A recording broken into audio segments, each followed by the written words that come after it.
content that we hope you'll really like. You're listening to Creating Daily. There's something wrong with you. You know that? Because you and I are like a mullet. Sid is the business, so he's the front part of the haircut, and then I'm the party in the back. I think they're hilarious. Speaks to me. It's like he's saying what I'm thinking. All right, what is up, everybody? Welcome to another episode of Creating Daily. And today I'm going to be joined here in a few minutes by my friend Alejandra, and we're going to talk about the creative process and how do you learn how to create. Can you learn how to create? Are you born a creator? Like, what does that process look like? So we're going to get that from her perspective, as she is a graphic designer and a podcaster, which are two of my favorite things. My wife is a graphic designer, and I'm a podcaster, so she's my wife and I together at the same time. Anyway, that's getting really weird. But before we jump into it, I want to get some house stuff out of the way, whatever this means. If you are on Clubhouse and you've been listening to us on Clubhouse, beginning next week, we are not going to stream on Clubhouse. So click the link in the little pinned link section and be sure to subscribe to our YouTube channel or follow us on Facebook or Twitter or wherever else we're streaming to, Twitch, YouTube, and subscribe to one of those channels because we are not going to stream audio over there anymore. We're going to finish up this week, so that is a little bit of that. Now, anyway, enough of that stuff. Just want to make that announcement. And as always, to kick the show off, we got Creator Highlights. No cooking necessary, no assembly required. It's got to be funky. All right, this week, our Creator Highlight is brought to you by One Sheet Pro. So if you're watching the video, go to onesheet.pro/Billy Thorpe to go check it out. It is a creator profile. It is a press kit, media kit, all those fun things. So if you want to get booked on more shows as a creator, go to One Sheet and set that up. And then the beauty is you can also get paid from just being on the platform as people, because it has an auto affiliate program that you can sign up for. So there you go. So you can get paid for that. So if you go to One Sheet, so that's the number one sheet.pro/Billy Thorpe if you're listening, or if you're somewhere close, there's a link with some show links. That's going to take you to my One Sheet Pro. You can check it out. You can see what I've done with it. And then you can scroll down the bottom, click on One Sheet, and if you buy the Pro version, there's a free version, but if you buy the Pro version, I get a small commission. So today's creator highlight goes to Andrew Russo. I don't really know much about him, but he's a comedian that I follow on Instagram, and I was just finished laughing at one of his videos, and I thought, you know what, this is pretty awesome. So I've invited him on the show, and then also I wanted to highlight him as a creator. Super funny guy, makes some really funny skit videos on Instagram, but I will say, wear some headphones if you got little ones running around, because some of it can get a little wild, but I can't help but to laugh. I think it's so funny. So, all right, so that's a little creator highlight for you, and now we got some news. That's news to me. Creating Daily. All right, it looks like that YouTube could potentially be getting into the podcasting game. According to Pod News, which if you don't follow Pod News, just do it, okay? They get a daily podcast talking about all the podcasting news, and I just got this in my inbox this morning from Pod News that there's not been an official statement from YouTube, but they did send out an extensive guide, or I don't know what it was, some extensive information, a packet of information, document that was sent to some media outlets to talk about YouTube and podcasting, and maybe even potentially putting RSS feeds on their platform. So there you go, YouTube or podcasters. Maybe YouTube cares about you now. Maybe they care about us. I get a lot of people from YouTube to watch my other show, not this show in particular because we just started it, but my other show. That's where I feel like a lot of our audience came from. So now if YouTube puts a little focus on that, that's going to be really awesome. Really excited about that. So keep your eye out for new opportunities in your on your account there for your podcast to go, the actual RSS feed to go onto YouTube. So pretty cool. But once again, that's just a couple little segments to break up the show. But I want to jump right in here with my friend Alejandra, and she's joining me from all the way over across somewhere else in the world, and we're going to get to all that. But she is a graphic designer. She's a podcaster, and her podcast is called Do I Need School to Be...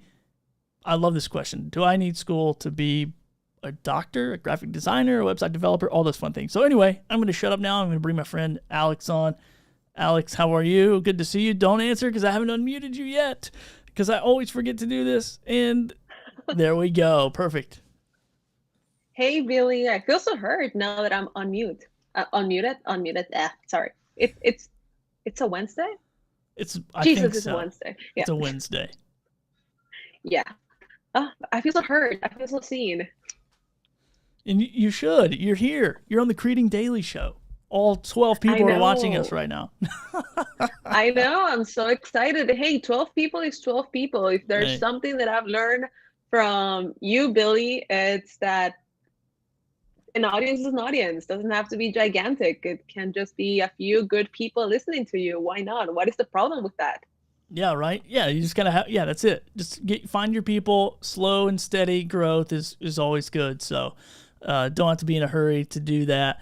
So Alejandra, take us through, and I'm gonna probably go between Alejandra and Alex and whatnot. It's just how I am. So, Yeah, it's fine. Both are good. all Both right, are good. perfect. All right, cool. So take us before we jump into, can we learn to create or how do we learn to create? Take us a little bit through your creator journey, how you got to the point of being in graphic design and podcasting and all the multi-hyphen things you do as a creator. Well, it's a little background story. Oh, that's complicated. Well, so, did I lose you? I don't know if I lost you.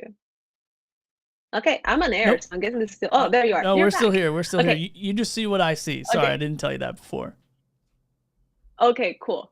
Well, so I am Alex or Alejandra. The reason that I use those two names is because I'm originally from Ecuador, so from Latin America, but I live in a English speaking Dutch dash English speaking country. So for a lot of people is way easier to just go by like call me Alex because also that's why my grandparents called me when I was little, so I'm fine with that.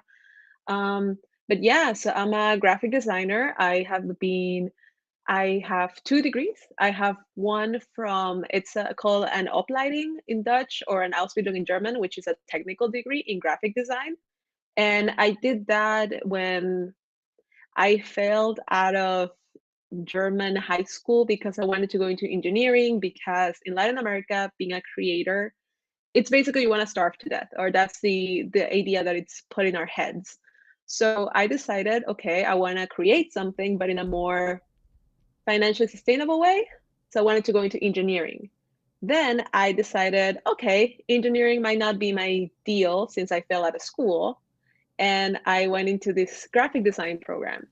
And I was there for 3.5, I did that for 3.5 years. Then I went to work in this big data company where my job was to create infographics. I love infographics.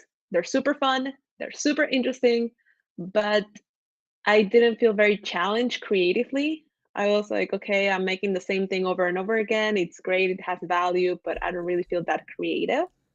So I decided to go back to school and get my second degree as a graphic designer in a very artsy art academy in the Netherlands. And I've been freelancing ever since and discovering more avenues to create by creating a podcast. I also do service design, which is create services actually, like creating services, which is something weird. Like we don't think about it. We always think creative things are super artsy. And I think that's what challenges a lot of people. They're like, I cannot write a symphony, therefore I'm not creative. I cannot paint a portrait, therefore I'm not creative. But creativity comes in so many shapes and sizes and ways. And it's about making connections and finding new avenues. So that's actually the point of my podcast, that everybody can be creative, and just how we become creative, how to learn how to be creative. I think a lot of them are focused on these amazing artists. And I love learning the stories about amazing artists. But I'm also very curious about how other people became creative, Yeah. how creativity is taught, how we learn that.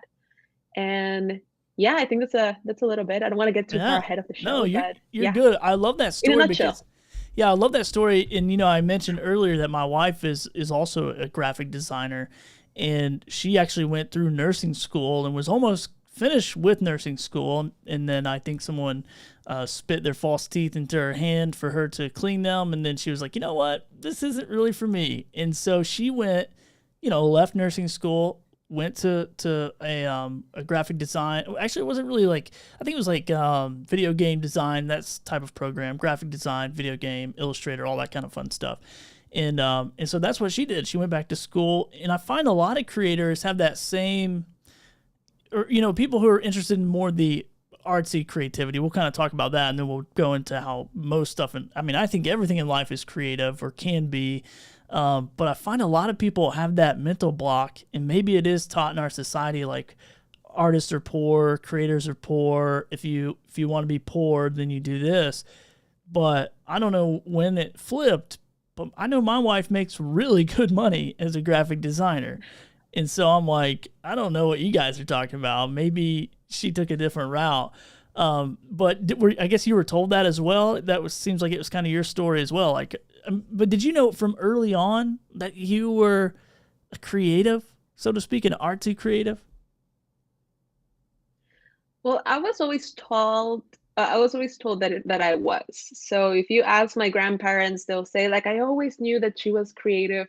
My parents were actually like I always had a very strong imagination. My parents were actually scared of me at one point because I remember when I was little, I had this book in school. It was called Blue Planet, and I came up with the story that I had a family in Blue Planet. And when my mom told me, like, you have to eat broccoli, I was like, well, my mom in Blue Planet never makes me eat broccoli or this and that. And my imaginary friends were not something that I kept secret. Like, I would say to my parents, oh, don't sit there because my little brother is sitting there. And my mom was like, is she seeing ghosts? Wow. Should we worry about this? So you had a whole like alternative family on a different planet in your mind when you were a little kid. That's cool. Yeah, and I didn't hide it. My dad was more of that. She will grow out of it. If she doesn't, then we need to have a seance or like throw holy water on her, but she will grow out of it. But that was always the thing. I always wanted to do something creative. Like in school, I always leaned toward drawing, leaned toward making things and like telling stories. And it was really fun for me, like getting an assignment in school for like writing assignment. I love that. Or watching movies, or always like I have always a very active imagination. The thing that everybody does, that you have an argument with somebody and you create scenarios and you're like, oh, I should have said that, I should have done that, I should have done, like I take that into overdrive. I come up with a whole scenario and story and different possible alternative futures or past because the argument passed. But still, like, so I always knew, or I always wanted to do something creative. The question was, like, what am I going to do? How am I going to support myself? Is it possible? And I totally agree with you that every job is creative. I mean, I am not supporting creative accounting. Creative accounting, it's kind of a dicey term. Wait, but if you think about it. Yeah, right? Like, I know I want my accountant to be creative. That's for sure. Get me paying less taxes. As long as they make it legal, I'm completely fine with creative accounting. For example, so I am a German citizen because I lived in Germany for a very long time. And I remember clearly when I graduated from school, I needed to change my visa to a job searching visa, which I was so mad. I paid. Oh, I think your internet may have dropped out here. All right, we're gonna see if we could get Alejandra back on. Sorry about that. I think her internet just dropped out. So we'll resume accordingly. So we're talking about, just to kind of reset the live stream a little bit here while we're waiting. Is we were talking to Alejandra about can you be creative? Can you learn how to create? And so we were just kind of getting some backstory from her, and hopefully she can jump back in here really quickly with us. These things tend to happen sometimes when you're live streaming, so it is what it is. But I will take this opportunity to remind you that if you're watching or wherever you're watching at, there's a link near you, so you can click that link and go find out more about our daily show. And I believe here she is. So I'm going to try to pull her back in real quick here. If it's going to let me. Oh no, I don't know if Ecamm's gonna let me. We'll see. All right, I'm gonna drop you out again, Alejandra, and see if you can jump back in. It's not letting me bring you into the. Oh man, it's not letting me bring her in. But maybe if she can't get in this time, I'll just I'll have her jump into our clubhouse room and we'll bring her audio through in there. All right, so let's try one more time here. All right, it's not letting me. So, Alex, it's not letting me bring you into Ecamm for some reason. If you don't care, if you have your phone by, if you want to jump into the Clubhouse room, I can just bring your audio through there if you want. We can just go audio for the rest of it, if you can hear me here. So, if not, I don't know why this is doing that. So anyway, so we're waiting for her to jump back on. I don't know, something wrong with the internet. Between my connection or her connection, we both agreed that maybe our internets weren't the best, but it's part of it. So while we're waiting for her to jump into the Clubhouse room here, if I can, I think she's going to jump in here in a second. Be sure to click the link near you. Go to creatingdaily.live. You can check out all the links there, the one sheet, all that kind of fun stuff, and get a list of where we go live at as well. So hopefully she'll jump into the Clubhouse room and we'll continue our conversation about creativity, kind of getting some of her backstory, and then we're going to jump into some ways that you can learn how to create. All right, let's see. One more time here on Ecamm. Let's see.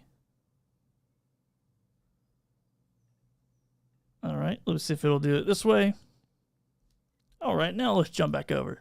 All right, I think it's working. Yay! Yay! I restarted my internet. So can you hear me at least? My picture is still like lagging, but Yeah. if you can hear me. Yeah, we can hear you and we can see it is lagging a little bit on my end, but no worries. We can continue on the conversation. So you were Perfect. So I don't know exactly what point you're at. You're telling me that you're a German citizen, and then I think that's where I'm I at the lost you. visa thing. Yeah, about I'm the at visa the thing. visa Yep. thing. Yeah, so I had to switch visas, and I remember that I went to the immigration office. Yeah, that's what you call it, immigration office. Yeah. And my caseworker was super nice, and she said like, okay, you don't fall specifically into any category, so I have to come up with something for you. What exactly do you want to do? And I'm like, I don't know. I want to find a job. I want to support myself. I want to work. While I find my real job, so my real open quote close quote job. And she just took this book with all these statements and started just highlighting, okay, this applies to you. I'm going to photocopy this, and we'll patch this, and we'll patch that in, and we'll take that, and we'll take this. Wait, how old are you? Does this apply? Yes, this applies to you. Wait, this doesn't apply to you. So I thought she was being very creative in that moment. She saw that I had a problem. She learned what I needed. She asked me questions, and she figured out a way. She made connections in the system that would work for me. And that's a creative process. So this person who works in an immigration office, a highly bureaucratic job that we would never see as creative, was actually extremely creative in how she did her job. So creativity can be in anything. It's not just the fine arts. It's how you present yourself. You can be a human resources worker and make a creative onboarding process for new employees at a large company. You can work at a sandwich shop and make really creative compositions with your art, which is sandwiches. So yeah, and that's the thing about your podcast, the show that also is creating daily. You can create daily. Just because it's not a masterpiece doesn't mean that you're not creating something. Yeah, I love that. And I love that you brought that up, because I think a lot of people, who, and I know people who are creators in the sense of like the popular term that we live in the world that we live in right now, of being a podcaster or an artist or a graphic designer or a live streamer or whatever. People go, well, they do that, but then they also have this 9-to-5 job, but they're like, I'm not really a creator because I'm working 9 to 5. I'm like, no, you are a creator. Like you're going home and you're making stuff, and you're a painter and you're an artist. And so I know a lot of people who don't think that they're creators, but they're doing such creative things and making furniture and painting their house. I mean, like, that to me is a creative thing, to pick out paint colors and make everything match. Like, it's very creative, you know? So it's like, so I think for people listening or watching, it's like, it's really, important for you. If you're stuck on this, am I a creator? Am I not? I would just throw this, yes or no out the window and just say everyone is a creator to some extent. I mean, I feel like that's pretty fair. So let's go through the process of how do you learn how to create, because I'm a creator in the sense of problem solving, thinking about, ways to get technology and things to work together. I don't feel like I'm a creator in the sense of I'm the guy that's going to innovate the next Rodecaster Pro competition. You know what I mean? So, but do you feel like people can do that, or is it like, like I have, and I'm trying to frame this up the right way and maybe, bring it together, is I have friends of mine that are athletes, and they are just like, from the time they were able to walk, like super athletes. And then I'm just like, man, they're so great at it. But for me, if I want to be an athlete, I got to like work my tail off to figure that out. Do you feel like that's the same thing for creative people and graphic designers and podcasters, since we'll kind of stay in our lanes here? Well, I think there's a series of skills that you need to learn. There is a learning curve, a process of just learning skills to become a certain thing, figuring out your niche. It's a whole process to become let's call it a certified creative. And then there is the question, is somebody paying you for it? Then that's also a key question. Is somebody, I think, you know what, let me put it this way. You're a dad, right? Yep. You have a really adorable son. I love when you post about him on Instagram because I think he's hilarious. You're a dad, but you're also so many other things. You are also a husband. You also have friends, so you're also a friend. You are somebody's kid. Maybe you have siblings. I don't know if you have siblings, but you're so many things, and being a creator is one of them. Mm-hmm.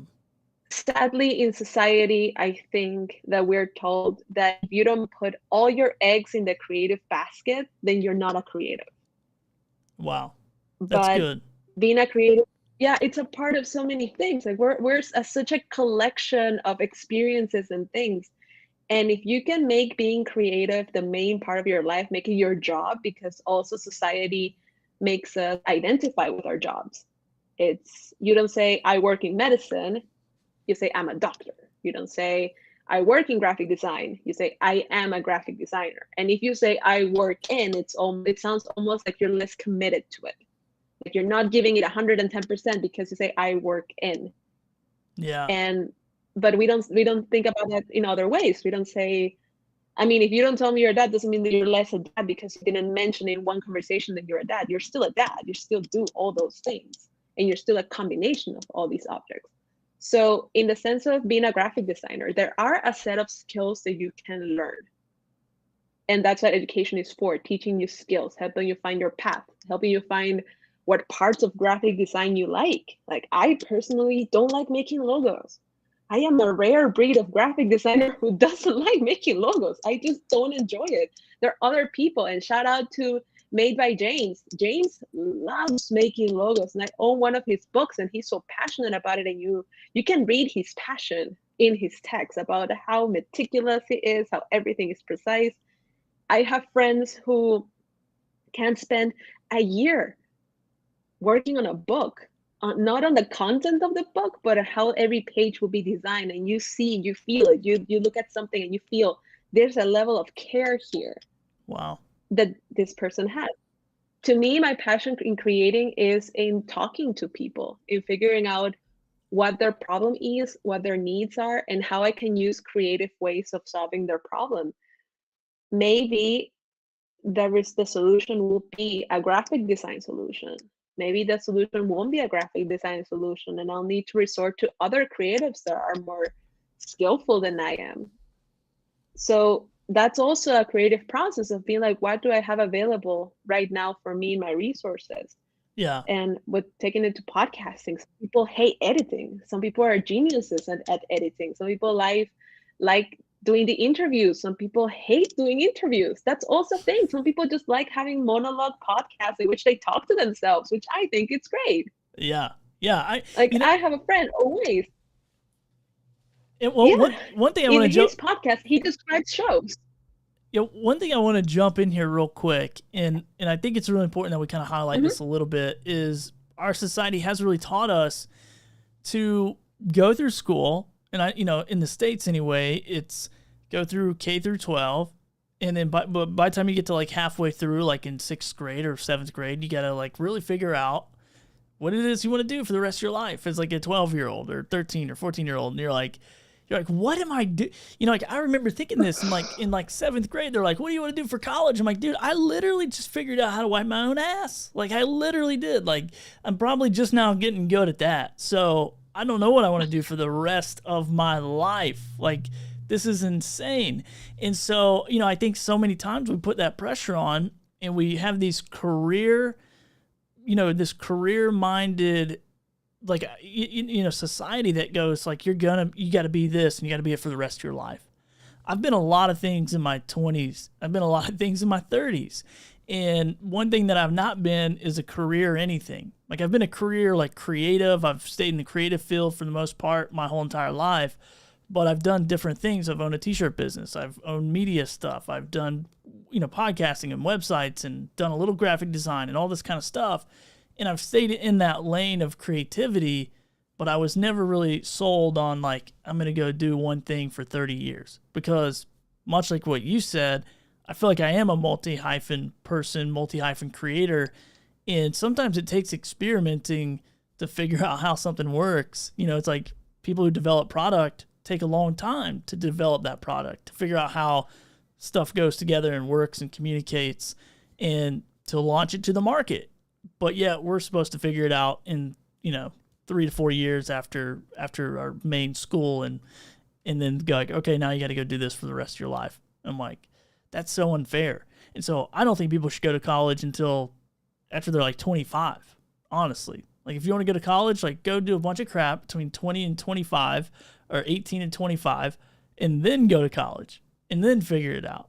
Like, cause go dabble in stuff. Like go work for free for somebody for a couple of years. Go work for free for a graphic designer and eat crap and live on your couch and do whatever and see if you like that skill. Because we're wasting so much money and time, in my opinion, doing stuff that we hate.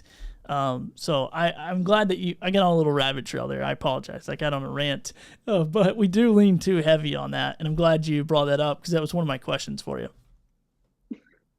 I get on my soapbox about that on the podcast. Like I think on every episode I say how unfair it is to ask an 18-year-old, what do you want to do with the rest of your life? Because I mean, I know 18-year-olds who have had the life experience of a 30-year-old, of a regular 30-year-old, because life just didn't treat them as well. They just got dealt curveballs that they shouldn't have been dealt with. And they can do it, but thank God it's not the majority. The majority is still figuring out what they want to do in their life. Or worse, we asked 7-year-olds, oh, if a kid shows that they like Legos, oh, you're gonna work in construction. They're kids. They have a favorite dinosaur still. I still have a favorite dinosaur today. And that's why I want to say, like, be creative about your own life. Be creative about the things that you want to do. And you have no idea how many people I know that went to college and chose a random thing. They chose, you ask them, like in Latin America, the most common one is business administration. It's like, oh, so you want to be in business? I don't know. I had to study something and I chose business administration because it looked pretty broad. And then they don't know what they want to do after they graduate. They have this crisis. They in the US, in Latin America too, they exit college in an insane amount of debt, not knowing if they even like the thing that they studied, and asking, what the hell am I going to do for the rest of my life? Like, what I have this degree, what do I do with it? I mean, there are degrees you should have. I mean, if you're going to be a doctor, please go to medical school. Like, I don't. Yeah. If you're going to be a lawyer, I think you should know the law. If you want to, I don't know, be anything you want. And also, we can change our minds. It's 100%. okay. I don't know. I remember when I decided, when I started university, like my official university degree, I was 26, and my classmates were in their like 18, 19, up to 23 maybe. And they were like, oh my God, like when I'm your age, I want to be married with kids. And I'm like, I will lend you my 2-year-old nephew for a day. And then you tell me if you want to have kids now, because it's a lot. And I appreciate parents so much. It's like, y'all are super people. Honestly, I don't I can barely parent myself right now. But yeah, be creative about your Yeah. own life. Allow yourself to change your mind if and there are also so many things. We always look down on doing things on the side. Like, okay, you Yeah. have your 9 to 5 job and you don't want to fully commit to this other thing. Maybe you can't. Maybe you cannot fully commit. How do I say this in a way that I don't sound arrogant or stupid? Um, a lot of people in this world have responsibilities that keep them from plunging into a creative career. Mm-hmm. We always there is this TED talk about from Terry something, but if you look at it, it's like follow your passion. The talk is about passion, and she talks about, we always say like follow your passion, and she says this example about the person who how that idea is kind of elitist, and I think it is, because then you look at people who clean glass, people who sweep streets, people who work menial jobs, people who work in the trades, and say they have no passion, like, because that job is not passionate. Maybe their passion is keeping their family fed. Yeah. Maybe their passion is not being homeless. Maybe their passion is really they're creatives at home, but they need to keep the lights on at their house. Like, why do we associate making money with being creative when you can be creative without making money and having a 9 to 5 that pays your bills? That Yeah. is such a Well, weird concept for me. And yeah, and I agree 100%. I think sometimes on either side of the fence, right? If you're a creator or an entrepreneur, and I'll just say entrepreneur. Maybe that covers people who work for themselves, but sometimes as an entrepreneur, if we're not careful, we can be like, oh, I can't believe somebody works 9 to 5, and then sometimes if somebody works 9 to 5 job, they got the salary, they get the benefits, they get the whole package, they go home to their 2 kids and their picket fence, and then they look at creatives and entrepreneurs and they go, my gosh, how do you live that way? But I always just say, like, it doesn't, either one is fine. Like, I don't, for you, I don't feel like through my entrepreneurship journey, I've been both. I've been working as an entrepreneur and stuff is just not working out and sales are not coming in. And, when I was in the t-shirt business and doing that, and I'm like, cool, I'm going to go work for somebody else. And I went and worked for a smoothie shop because I thought maybe I'd be interested in making a smoothie shop. Maybe I'd be interested in owning one. So I went and worked at a smoothie shop for a while, learned a ton about franchises, learned a ton about opening up stores, learned a ton about all that stuff. And so now I'm just more equipped as a business owner, as an entrepreneur, as, business scales or whatever we want to call it, that I have all these tools in my tool bag to go, cool, I think I have some ideas of how to do this. So, if you're listening or you're watching, don't just take for granted that 9 to 5 job or the job that you're transitioning into something else. Like, figure out what it is you can take from there as, lessons learned, or, maybe you learn how to manage something. Maybe you learn how to manage books or schedules or whatever. I mean, I don't know how to do something faster. Like, I figured out in that smoothie job, but like literally I got recognized for like coming up with a strategy to sell more peanut butter than any other store in the franchise. I'm like, cool. Like, I don't know, but it got me thinking about sales differently.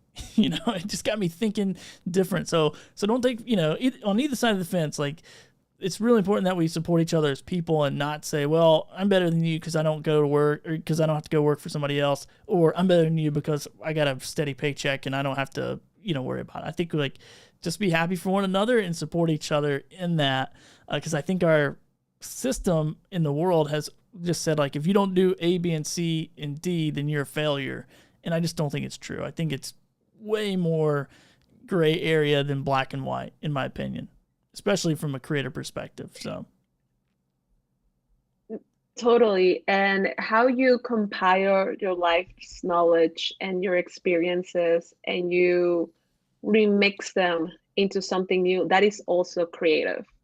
That is also creative thinking. That is absorbing and learning. And we're all, like, since we're born, we survive because we're curious. We developed as a people, as a race, as a humanity, as a society, because we were curious from the beginning. Because somebody said, what if I lick that? What will happen? I always wondered this question, like, who just walked out into a field and grabbed off this fruit and just ate it. Like, how weird is that? Like, I always think about stuff. I've probably spent way too much time thinking about who was that person and what were they like. You know what? Yeah, like who looked at pig's feet and said, "I'm gonna eat that"? Probably the Who person looked that at was frogs so and said, they were just so hungry. They're like, I gotta eat this whole thing because I'm just starving. Yeah, yeah, that's the thing. It's like people we always like say that this is the hype of creativity, that this time is like we're right now living in the hype of creativity. I don't think we are. I think the dark ages, Hmm. prehistory, like people were way more creative before because they had to be, because it's like I'm either creative or I die. It's one or the other. We survive, like creativity and curiosity were key parts of survival. Yeah, exactly. And Yep. there is this guy, Stuart Williams. He works in something. I met him in Clubhouse. Great guy. I wish I could go to the US and take a course with him because it's very interesting. And he has this phrase that always impacted me, that we always look down on poor people and think that they are dumb and that they don't have the skills. But the truth is that poor people are the most creative and entrepreneurial people that there is, because they survive. Because for them, being creative is survival. Figuring out, how am I gonna make this $10 a day last me? How am I gonna feed my family with this that I could gather from scratch jobs and from scratching money on the street? And they figure it out because they're creative. It's a thing called survival. Yeah. And then some of us, the rest privilege of us, get to be creative as, I'm gonna design this fun logo, I'm gonna make this video, and so on. And we're lucky and we're blessed that we can be creative for the sake of being creative.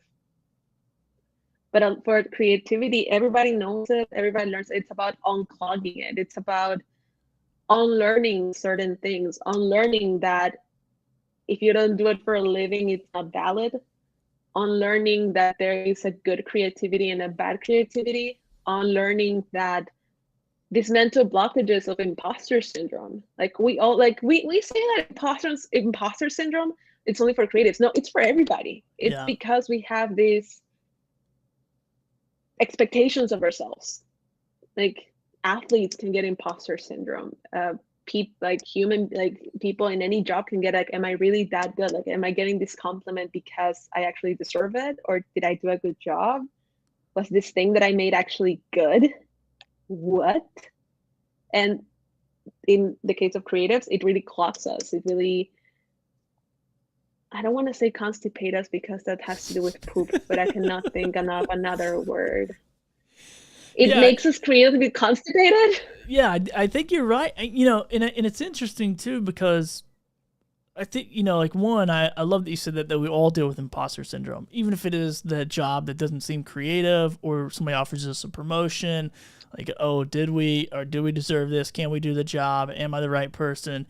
I mean, I've dealt with this my whole entire life. But one thing I think you said that you nailed it is managing expectations. This is something that my wife and I talk a lot about, is, and really for ourselves, but then also a lot of people around us, because oftentimes we are kind of, steered in one direction or the other based on the things that we think, the false expectations that we put on others for us, if that makes any sense. So we're like expecting that they have expectations for us to like solve their It's expectations very for us or meta. whatever. Yeah, it's It, very it, meta, and it's just like it's very meta. it keeps us trapped. And I know I've been in that situation. So is this what I mean? Tell me that, something that you've done to change your, like, the holding onness of expectations, because I think this is a powerful thing. If people can, and I can't even put it into words, but I think if people can break this expectations and allowing other people's either true or false expectations of them control them, they'll go to another level in their creativity. So how are you able to do that, or how do you do that on a daily basis, I guess? Well, for me, it always gets harder because as creatives, when we do creative things, we look at things in the middle because we're part of the entire process. We see it from conception. We expect things to turn out a certain way. Then we make it halfway through and it doesn't look like that, and we start freaking out. It's like, why doesn't it look better? Why isn't this working? And then we stop. And this is the point where we say we stop. It's like, this is not good enough. This is garbage.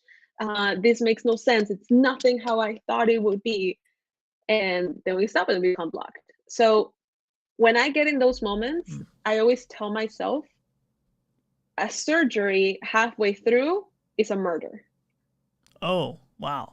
All right. A surgery if you halfway through is a murder. Yeah. Okay. If That's you right. think That's about good. it, it's surgery, it's opening a human being. And if you just walk into it halfway through, it's technically a murder.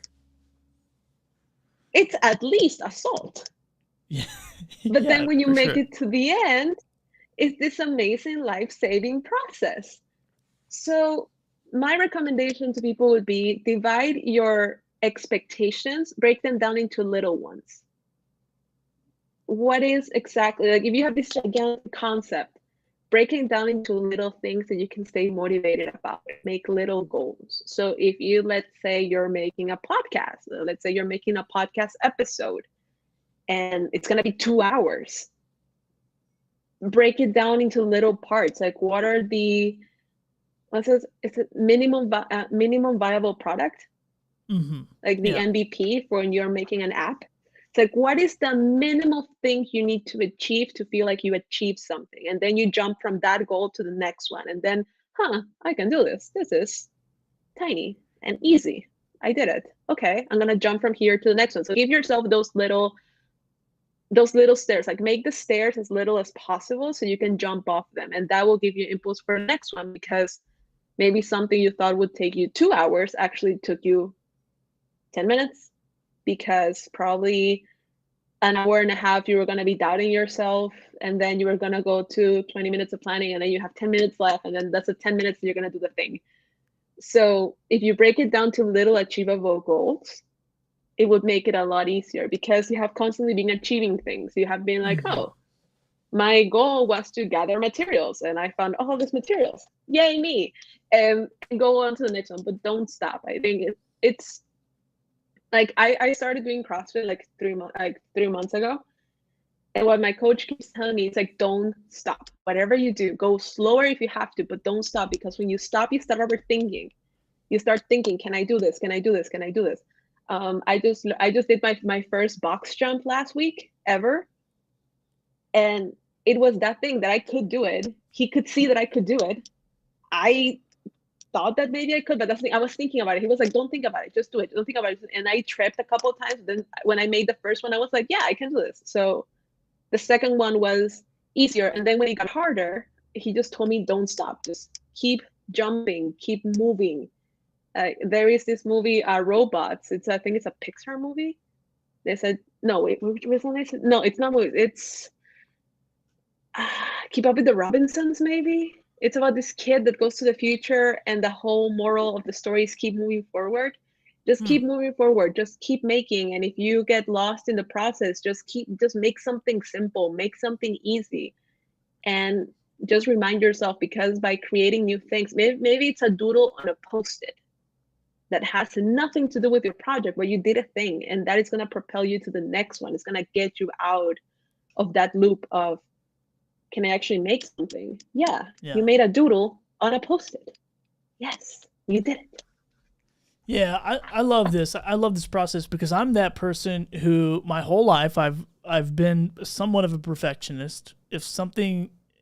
I'll put it this way: if something has instructions and I follow the instructions and I don't get the result that it says, then I'm very irritated. And so I've had to and then my wife is the other she's the opposite side. She is like, instructions, nobody needs it, we'll figure it out. And she typically does, but she might build it wrong 3 times. And I'm like, I don't want to build it wrong 3 times. I want to build it right the first time, and their instructions should have been the correct instructions, and they're not, and they're and I just go down this whole rabbit trail of why they shouldn't be making this. And children's toys are the worst, by the way. But I have been learning, even in my mid-30s now, to enjoy the process, even if it's tough, even if it doesn't make sense. And we've done a lot of crazy things, and you've moved, you've lived in different countries, and that is a process in itself. And when we moved to Puerto Rico, it was like this mountain, and then once we moved here and we went through the process, and we understood. Now I learned a lot. I learned about shipping dogs. I learned about, flying on airplanes with a toddler and, packing a bunch of crap in 4 suitcases. Like I've learned how to do stuff. And so I think that is the, when we're in this creative process, no matter what it is, no matter what kind of job or whatever, you're right. Like break this thing down, eat an elephant one bite at a time, and like celebrate those little micro wins, if you will. And I think that is something too that we struggle with as people, is like celebrate yourself. If you draw that little stick figure on a Post-it note because you want to become an artist, like celebrate that thing. Like I don't know, post it on the internet and cheer yourself on. Like who knows? Like celebrate it. Go have a beer and say, "Woo, look what I did." And it makes you feel good and wants you to do it again and again and again. So, and same with podcasting. I mean, I still record episodes and do live stream shows that are like just bomb. I mean, I just bomb them. I'm like, oh, I did a terrible job, blah, blah, blah. But I learn from it and I move on and I keep going. And so I think that's, I love that you said that, like break up those little expectations, get those little wins, celebrate yourself, and continue to move on. So would you say that's one of your biggest lessons, or to kind of bring the show and kind of wrap it up, what would be like one of the biggest lessons that you've learned that maybe you carry it with you in every project that you do? What would that be? I think it is that things happened and you have the skills to handle whatever happens. I think with creatives, we hold on and we start with a concept, with an idea, with a vision. And then we become so fixated in realizing this vision that we close ourselves to other ideas, other projects. And then when the vision doesn't come out the way we expected, then we're like, oh, I suck because I had an idea and I didn't realize it. So this is terrible. But the thing is that in that journey of creating, whatever it is you're creating, you're going to discover something new and you're going to learn something new and you're going to take that lesson into the next thing you create. Maybe if you're making a cake, you're going to be like, oh, maybe I don't have eggs. It's going to suck. I should stop making this. Yeah. I mean, in that case, please go get the eggs, because the recipe, like, there's something I don't know much about baking. That's one thing I know, is that you need to keep the ingredients right. But maybe you'll discover, okay, I made this cake. I'm gonna decorate it. Oh, maybe I never thought that I could decorate with fruit, and I have fruit in the fridge, so I just like put fruit and I just make banana bread, or I don't know. What I'm saying is like be open to the process and allow yourselves to keep your vision, like hold your vision, but don't hold it too tightly. Because then you're limiting your own creative journey. If you decide I am only going to paint with 3 colors, so like with blue, yellow, and red, which are the basic colors, and so I'm only going to paint with these 3. Yeah, but at some point, willingly or unwillingly, they're going to mix, and you're going to have oranges, and you're going to have greens, and you're going to have purples, and you started with 3. Your plan was to have just 3, but then maybe by accident they mixed up and suddenly you have all these colors that you never could imagine your piece would have, and now they fit somehow. They naturally fit. And that applies to business. Like maybe you had this idea of a concept, but then turns out your market was something different or a variation of it that you never thought you would be in, but then suddenly surprised you are. And that applies to so many things. Like just be open for things to happen and for you to give a creative response. And you're going to find things that you never thought possible. And maybe the exact thing you want happens, amazing. Maybe a different thing happens, great. Maybe you fail, then you learn something, great. You know what you failed at, and you will probably not make that mistake again. And hopefully it will not be $1 million mistake. I really, from the bottom of my heart, I hope nobody makes $1 million mistake, because that must hurt. But yeah, just be open, be accepting of things, and answer creatively to them. Yeah, I love it. I love have some grace, have some mercy on yourself, be willing to pivot. I love that, because I think that is such a part. If anybody says, do this, this, and that as a creator, as a business owner, entrepreneur, or probably even in your day job, it's like, I mean, there's a chance it's just not going to happen that way. So be open and be willing to pivot. Alex, I love it. Is there anything that I didn't always ask this question? Is there anything that I didn't talk about that you wanted to cover or set you up for? I know this was great. I love just having a conversation with another creator. I didn't feel pressured to bring a list of questions, so it's always a fun time when we get to chat. I just want to make sure I give you another opportunity if I forgot something you wanted to share. No, I think we covered everything. I think, give me 1 second. Yeah, I think we covered everything. It's just Cool. like be graceful with yourself, chill. Just, I mean, most things have a solution. There are very few problems in this life that absolutely don't have a solution. If you're creative, there are very few things. And honestly, like I have a podcast, like you said. I haven't posted an episode in 3 weeks because honestly, I got busy creating other things. I could have been like, done, I'm quitting. I didn't keep up. Week 27, like 27 episodes went perfectly out, and then I missed this once.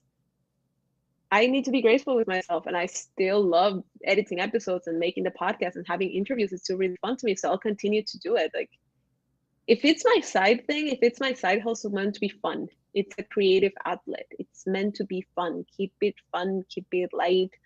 Any little dabble of joy that you can find somewhere, take it. And if Love that. there's a topic that you're not super interested in, find something to hold on to your life. If you have a boring lecture or something that you don't like, find the one thing that you can hold on to that can hold your attention, and that will propel you into other steps. So always look for those little leapfrogs. For that, it's like we're all just trying to find the next step, and the next step might not be what you expected, but there is a next step somewhere. Just have to be a little bit creative to find it. Love it. That is such great advice. Just move the needle, find your next step. Alejandra, really appreciate you jumping on with me, and I'm definitely going to have you back on the show again. I know you sent me a fun list of topics that we could have talked about, so definitely have you on. But thank you so much for being on here, and I got all the ways that people can get in touch with you, so I'm going to leave it in the show notes, in the show description, so really appreciate you being on. Perfect, Billy. Thank you so much for having me. This was really fun. Anytime. Absolutely. Thank you so much. And that is my friend Alejandra, amazing podcaster, amazing graphic designer, creative thinker. You can tell she's not stuck in a box. And so hopefully that you're inspired, you're encouraged, maybe a little entertaining as we were working through some tech difficulties, but that's part of it. I didn't just hit the stop button. I didn't just say, well, forget it, we'll just do it some other time. I just went through the process and figured that out as she was talking about and telling us how to do that. So be sure to check out her podcast. It is called Do I Need School to Be ... So go look that up. And where she's having some amazing interviews with people talking about, do I need to go to school to do these kinds of things? And it sounds like that her and I really jive and think mentally about the school system kind of the same way. So anyway, join us tomorrow, 2 p.m. Eastern time. I'm going to be here with my friend Katie Brinkley talking about dominating with audio. She's been in radio. She has a podcast. She does social audio, and she is dominating on these platforms and growing her business and growing her audience. And so join me tomorrow at 2 p.m. as I bring her on to talk about it. And I do want to say, and I didn't want to interrupt the conversation too much during the live stream, but I want to say hi to my friend Michael Steele over in Sweden, to John over there on, it looks like, LinkedIn as well. And then as always, my good friend Nee over here in Clubhouse, and Joe and Drew and John Sear for joining me. Really appreciate you all. And we'll see you tomorrow at 2 p.m. Once again, I'm going to be talking with Katie Brinkley about how you dominate with audio.